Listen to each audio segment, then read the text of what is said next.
I was thinking when we were flying here across the country, what I want to talk to you about, and I was thinking about just obviously the success with the quarterbacks, Baker and Kyler and Caleb, and but the unique part is that all those guys transferred in, had been through some adversity. It wasn't always butterflies and rainbows in their life, but you found a way when they played for you to block out distraction and get them to play their very best on Saturday. What do you think goes into how you specifically actually develop quarterbacks, especially because also it's hard in college football. A lot of 5-star Big Ten quarterbacks don't pan out, but a lot of them have for you specifically. What do you think it is about how you actually develop quarterbacks that allows that to happen? Well, I think we've done a good job of sticking to our guns on the way we evaluate guys. Yeah. We've historically not offered a lot of guys. We've really zeroed in on the people that we really believe in.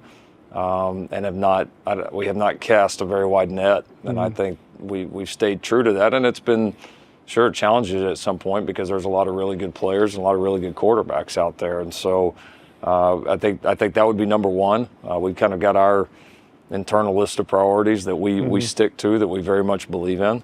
I think we've been able to put them in some really good situations in terms of the coaching staff, the assistant coaches, the scheme, being able to put good players around them.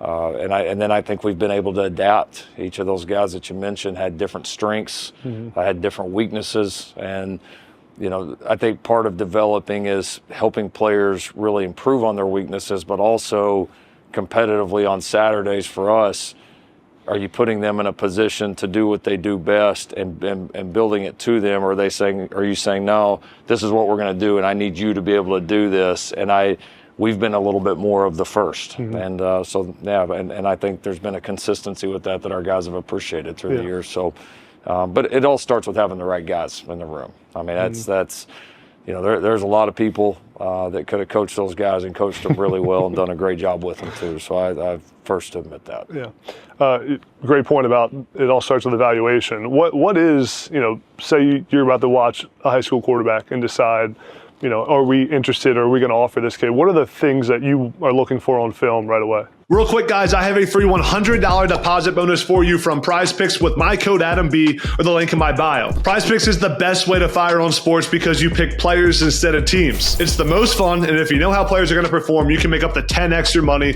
So go get that $100 bonus with my code AdamB or link in my bio. Well, I think first, just an overall standard of I think when we watch guys, we have a standard of play for that position and others within our program where we'll get the full evaluation, but then I ask ourselves some tough questions. Like if the standard is for a quarterback or a linebacker or a safety or whoever it is to play at this level, when we watch this tape, do we have a real belief that this guy can do that? I mean, at the end of the day, you got to really believe that as a coach. And for me, I know, like specifically for quarterbacks, like if I watch somebody and I'm not pretty excited watching that tape, that's probably telling me something. That doesn't mean there's not things I don't like about the guy, but you want to coach people that you're passionate about. Just like players, recruits out there, they want coaches that are passionate about them or a place that they're passionate about. Like, it goes both ways. Yeah. And so I think we got to have a passion about what they are. We have some physical characteristics that we try to check off, which I don't think would be anything, out of the ordinary, but we also try to pay a lot of attention to the makeup of them, who they are as a competitor, who they are as a teammate. Do they make others around them better? We try to really pay attention as much as we can and do our homework. And then, we've just been extremely patient. And I know it's been frustrating at times for people because we are, and there's, a lot of different trains of thoughts. There's a lot of schools that just throw out offers. It's more of a first come, first served deal. And that's just never really been our mentality. And has it hurt us at times? Maybe it has, but I think in the long run, it's been, what's worked for us. Yeah. With those quarterbacks I just mentioned, the guys that won Heisman's for you, is there a unique trait that you feel like those guys had in common that allowed them to be that successful? Yeah, I'd say self-belief, just a true inner self-confidence.